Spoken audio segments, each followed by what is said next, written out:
Sri Lanka try সিরিজের জন্য ঘোষণা হলো ইন্ডিয়া এ স্কোয়াড।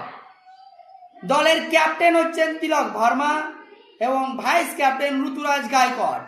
স্কোয়াডে রয়েছেন Priyansh Arya, Vaibhav Suryavanshi, Ayush Badoni, Nishant Sindhu, Suryansh Shedge, wicket keeper Prabhsimran Singh, wicket keeper Kumar Kushagra, Vipraj Nigam, Yash Thakur, Yudhvir Singh, Anshul Kamboj, Arshad Khan, Anukul রয়।